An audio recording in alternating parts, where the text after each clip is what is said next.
우리 모두는 단 한 번뿐인 그런 인생을 살아가고 있습니다. 그렇기 때문에 조금이라도 남들보다 한 걸음이라도 더 빨리 달려가서 유리한 고지에 있고 싶어하는 게 우리들의 마음입니다. 특히 젊었을 적에는 1, 2년 늦어지는 거, 엄청나게 뒤처지는 것으로 그들은 생각을 합니다. 중요한 것이 무엇인지 그것을 발견하고 한 걸음 한 걸음 나아가기보다는 속도, 경쟁 이런 것에 뒤처지지 않기 위해서 혈안이 되는 이 사회의 또 젊은이들의 그런 모습을 볼 수 있는데, 제가 어렸을 때 주일학교 시절에 저보다 나이가 상당히 많은 교회에 그 형님이 계셨어요. 그다지 친분이 있지는 않습니다. 그런데 그 형제님이 공부를 그래도 어느 정도 했어요. 그런데 원하던 대학에 가지 못했어요. 그 다음에 또 도전을 했는데 못 갔습니다. 그 다음에도요. 그 다음에도. 그 다음에도. 그 다음에도. 제가 몇 번 했죠? 6번 정도 했죠? 그 다음에도. 그 다음에도. 그 다음에. 구수.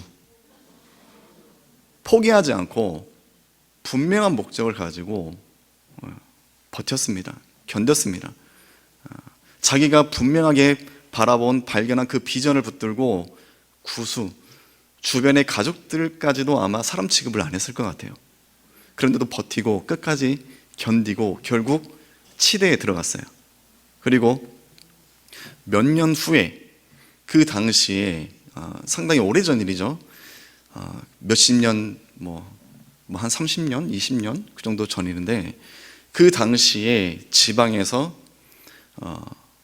아주 멋진 외제차를 뽑아가지고 그거를 타고 교회에 왔습니다. 저는 속으로 질투보다는 정말 박수 쳐주고 싶었어요. 너무 정말 멋지다. 그런데 이 차를 주차해놨는데 누가 그 차에 작품을 남겼습니다. 교회에 주차되어 있는 차인데, 벤츠 차량에 밝은 은색 차량인데, 이 차를 사방으로 둘러서 이런 흔적들을 낸 건데 결국 범인이 잡혔습니다. 어떻게 잡힌지 아십니까? 우리가 뛰어난 작품을 하면은 그 작품에 항상 무엇을 남기죠? 직인 같은 거를, 자신의 그거를 딱 남기지 않습니까? 그 벤츠에 아름다운 그런 작품을 남기고 마지막에 자기 이름을 딱 적어놨습니다. 알아. 이름도 안 잊어버려. 제가 알아. 그렇게 해서 결국 그 범인이 검거가 됐어요. 이제 그 부모님은 어떻게 됐을까요? 큰일 났죠. 그 당시에 이거를 배상하려면은 그렇게 유복한 집이 아니었어요. 그런데 이거를 배상하려니까 막막하죠. 어떻게 할게요? 그 차주가 돈 하나도 받지 않고 그냥 없는 걸로 딱 쳤습니다. 정말로 한 길만 팠던 그 형님, 이름도 잘 모르겠어요. 그런데 그 사람의 멋진 일화가 아마도 저는 잊혀지지 않을 것 같아요. 그 어느 것보다 이 속도, 경쟁, 그것이 가장 치열했던 성경에 있던 장소가 바로 오늘 본문이지 않을까 싶습니다. 1절을 보면은 어떤 명절인지는 알 수 없어요. 그런데 지금 이 배경은 유대인의 명절의 기간이었다라는 걸 알 수 있어요.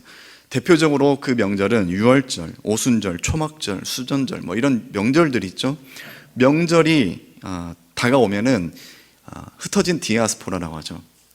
전국에 있는 사람뿐만 아니라 해외 이민을 갔던 사람이라 할지라도 이 유대기에 소속된 남성들은 이 명절을 준비하기 위해서 다 예루살렘으로 모입니다. 그렇기 때문에 지금 이 명절 기간에 얼마나 많은 인파들이 지금 이 자리에 있겠습니까? 그것을 성경은 우리에게 알려주고 있고, 또 2절을 보면은 예루살렘에 있는 양문이라는 표현을 해요. 우리가 성경을 보면은 베드로와 요한이 안진뱅이를 일으킨 곳이 있지 않습니까? 그곳은 어디라고 나와 있죠?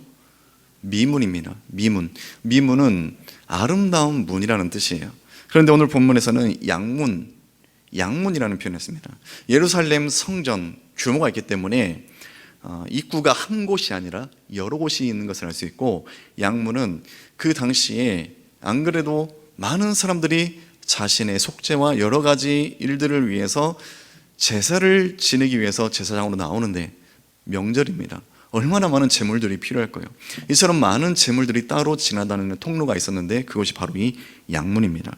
이 양문 곁에는 또 무엇이 있다라고 말하죠?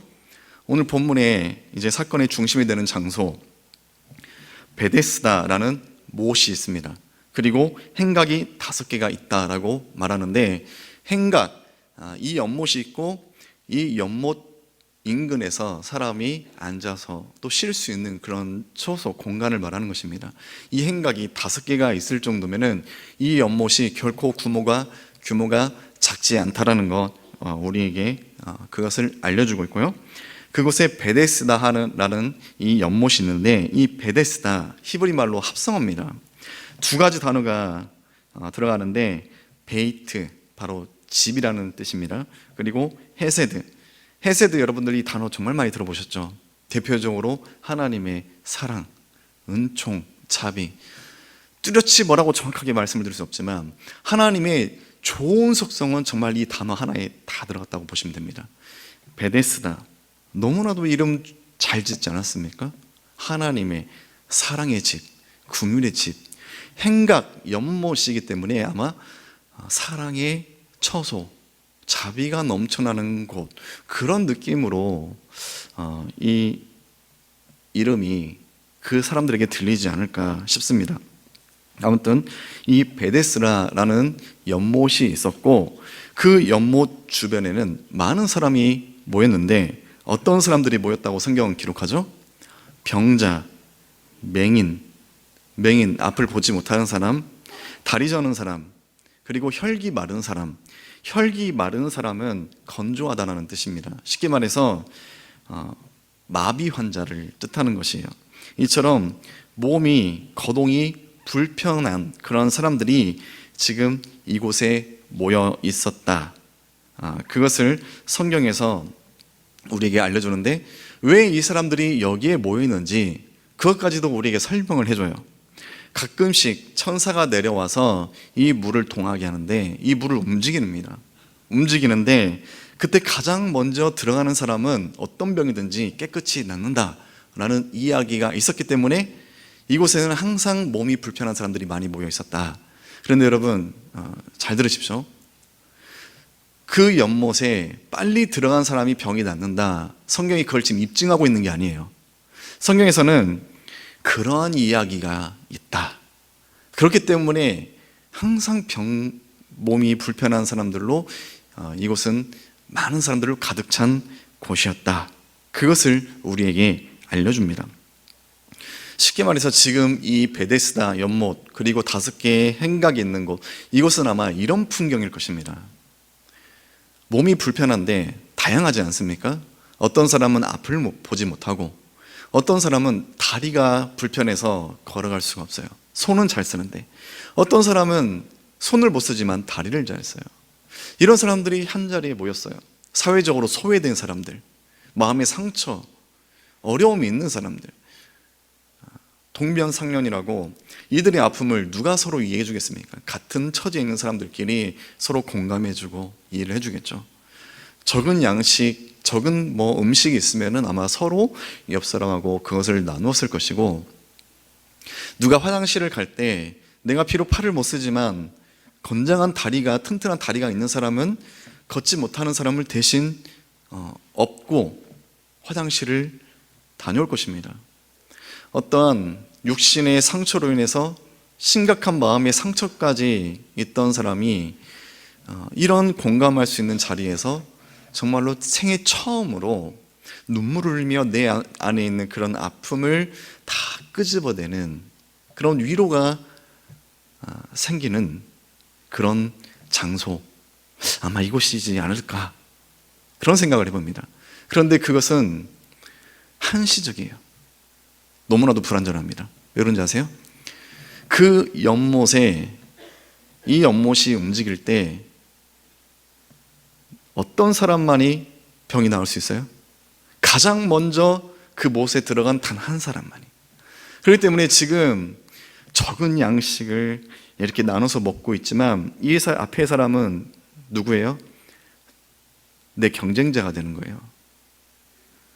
내가 다리가 불편한 사람을 업고 선한 마음에, 궁일의 마음으로 화장실을 가다가도 내 관심은 어디에 있어요? 연못에 있어요. 혹시라도 연못이 조금이라도 움직이는 것 같다라고 하면 어떻게 해요? 내팽개치고 연못으로 달려가는 거예요. 눈물로 나의 아픔, 상처를 끄집어내는데 눈물, 콧물 같이 짜면서 이런 이야기를, 상처를 다 끄집어내는 그런 상황 가운데에서 정작 마음 한켠에는 무엇을 염두하고 있어요? 연못을 염두하고, 연못이 조금이라도 움직이면 어떻게 해요? 내 앞에 눈물로써 상처를 다 나한테 끄집어내는 위로가 필요한 그 사람 외면하고 나는 이 연못으로 뛰어가야 돼요. 왜요? 단 한 사람만 병이 나을 수 있는 곳이기 때문에. 그렇기 때문에 지금 이 베데스다는 어떤 곳일까요? 사랑이 없지는 않은 곳, 위로가 없지 않은 곳, 나눔, 공감 이런 것들이 아예 없지 않은 곳, 그것들이 있지만 또 그것들이 완전하지 않은 곳, 참 애매한 장소, 그것이 바로 아마 이 베데스다 연못이지 않았을까.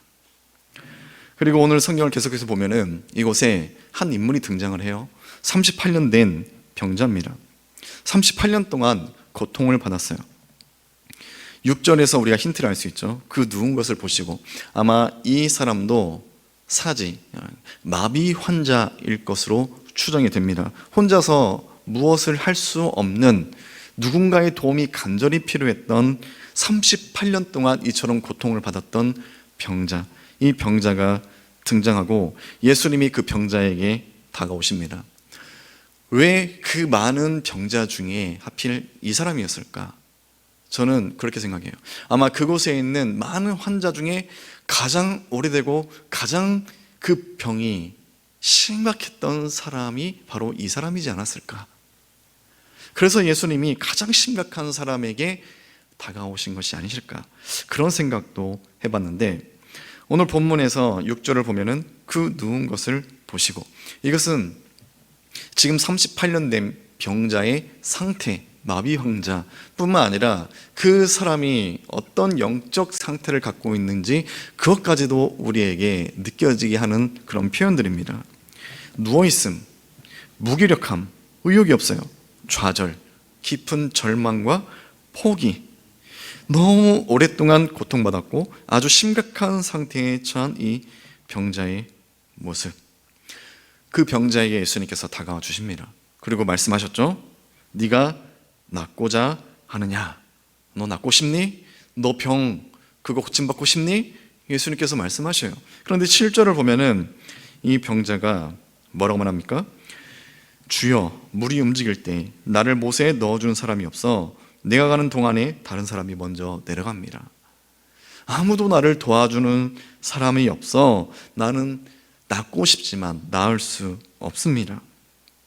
이 베데스다, 사랑의 집, 사랑과 긍휼과 자비가 그 어느 곳보다 풍성이 넘쳐야 될 이 공간에서, 이 자리에서 병자는 나를 진정으로 사랑으로 도와주는, 나를 불쌍하고 긍휼하게 여겨주는 사람이 없어서 나는 가능성이 없습니다. 그것을 지금 예수님에게 말하는 것입니다.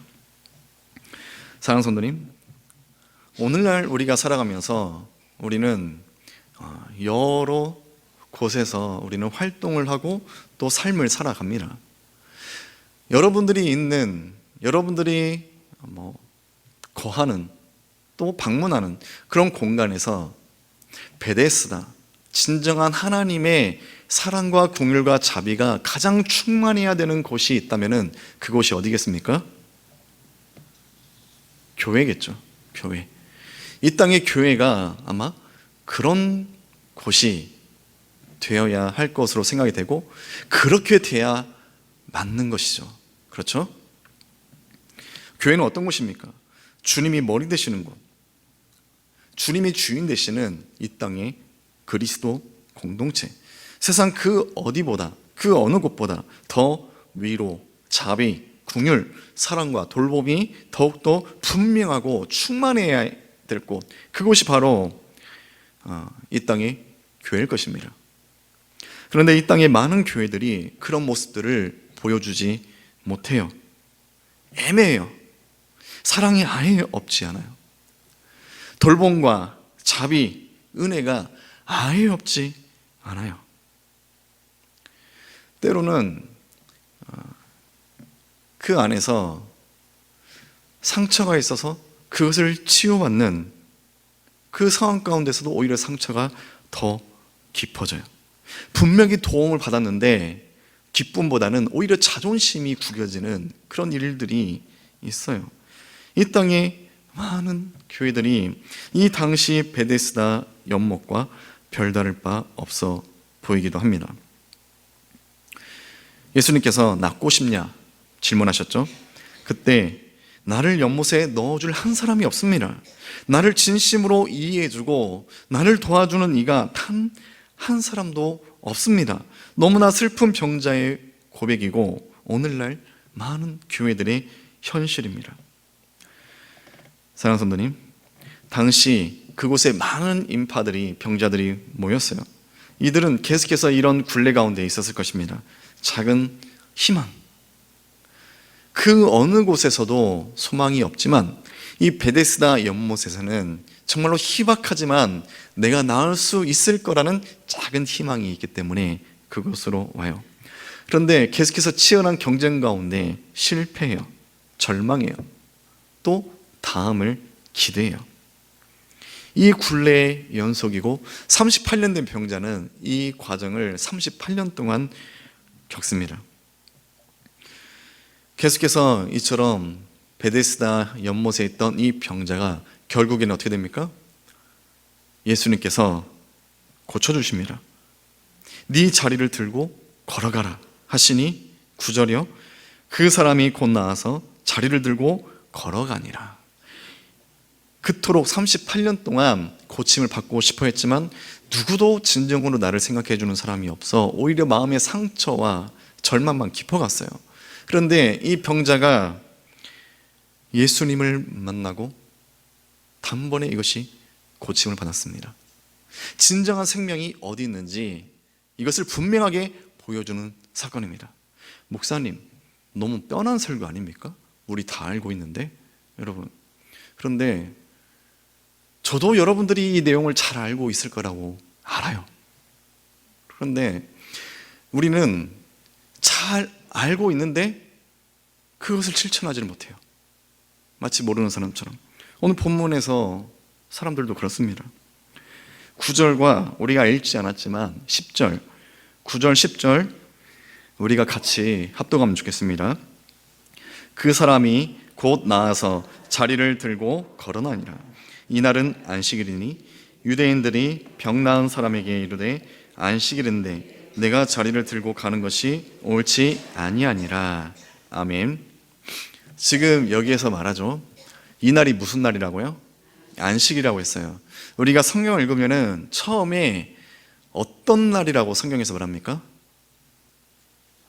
명절 기간, 정확하게 어떤 명절인지 말하지 않았지만 명절이라고 말했고 이날은 안식이라고 했어요. 명절은 어떤 모습인지 제가 말씀을 드렸죠. 모든 유대인들이 다 모입니다. 많은 인파들이 모여요. 그 절기를 지키기 위해서. 그리고 이날은 그 명절 가운데 끼어있는 어떤 날이요? 안식일입니다. 지금 이곳에 있는 대부분의 많은 사람들이 무엇을 생명처럼 붙들고 그것을 지키며 살아갑니까? 율법. 이들은 율법을 아주 중요하게 여기고 율법의 삶을, 율법의 정신으로 이들은 살아가요. 그런데 이 유대인들에게 그 어느 날보다 율법이, 이렇게 표현하기는 좀 그렇지만 율법이 폭발하는 날이 있어요. 평상시에도 율법이 중요한데 정말로 율법이 폭발해버리는 날이 있어요. 그날이 바로 이 날이에요.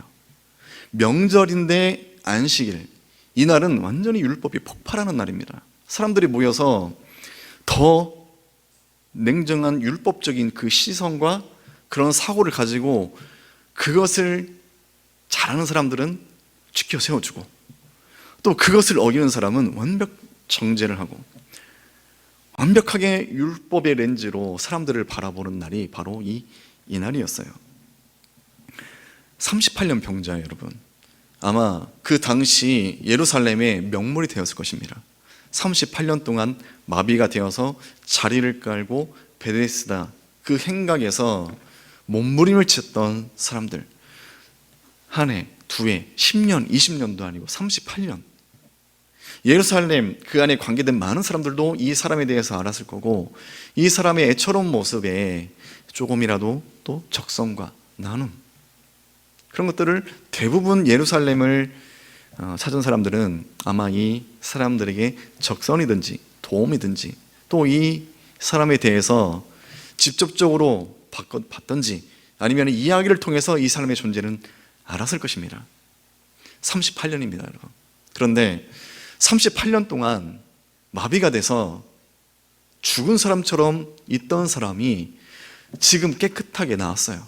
회복이 됐어요. 자신이 누웠던 그 자리를 들고 일어났습니다. 생명이 주어졌어요. 그럼 여러분, 어떤 반응이 정상적인 반응입니까? 여러분 주변에 38년도 아니에요. 정말로 어디가 크게 다쳐서 발목이 크게 다쳐서 평생 쩔뚝거리면서 살아야 돼요. 그런데 그 사람이 쩔뚝거리지 않고 깨끗이 나았어요. 그럼 여러분들 반응은 어떻겠습니까? 신비하고 놀라워해야죠. 정말로 축하해줘야죠. 이게 당연한 반응 아닙니까? 그런데 오늘 본문에서 38년 된 마비 환자가 자기 자리를 들고 일어났어요. 사람들의 반응이 무엇입니까? 안식일에 자리를 들고 가는 것이 옳지 않다. 너 지금 율법 어겼어. 그 자리 들고 일어나는 거 이거 노동이야. 너 지금 안식일 어겼어. 율법 어겼어. 너 그러면 안 돼. 여러분, 왜 이처럼 어처구니 없는 일이 벌어지는지 아십니까? 이 당시 유대인들은 무엇이 더 중요했던 거예요? 생명, 영혼보다는 율법이 더 중요했기 때문에 이런 어처구니 없는 일이 지금 벌어지는 거예요. 사랑하는 성도님, 되게 조심스러운 말이지만 오늘날 교회도 마치 그 비슷한 일들이, 너무나도 어처구니 없는 그런 일들이 우리가 보이지 않는 곳에 자리 잡을 수 있어요. 세상적인 기준, 인간적인 관계, 상식, 이것이 말씀과 비슷하게 섞여서 이것이 진리 흉내를 내는 것들. 그렇기 때문에 우리가 항상 싸우는 거, 예민한 게 뭐예요? 그거 옳으냐? 그거 잘못했어. 왜 그렇게 해? 이런 말들이 끊이지가 않아요. 서로 판단하고 서로 정죄하고, 말로 판단하고 마음으로 정죄하고. 사랑하는 성도님, 이 땅의 교회는, 더더군다나 우리 김포제일교회는 어떤 곳이 되어야 됩니까? 베데스다 같은 교회가 아니라 진정한 베데스다, 하나님의 자비의 집, 하나님의 사랑의 집, 하나님의 긍휼과 자비가 있는 곳, 그것이 바로 우리 교회가, 그런 교회가 되어야 될 줄 믿습니다. 사랑하는 성도님, 오늘 본문에서는 우리가 버려야 될 것, 또 우리가 붙들어야 될 것 분명하게 우리에게 주어졌습니다. 저는 여러분들을 잘 압니다. 여러분들 마음 가운데는 그리스도 십자가를 통해서 주어진 것들이 참 많아요. 진정한 사랑의 은혜가 여러분들 마음속에 있습니다. 자비와 긍휼과 공감과 이해, 여러 가지 좋은 아름다운 성품 속성들을 하나님이 여러분들 가운데 많이 주셨어요. 그것들을 갖고 있는 분들이 너무 많아요. 절제하지 마십시오. 교회는 우리가 스스로 세운 규칙으로 돌아가는 곳이 절대 아닙니다.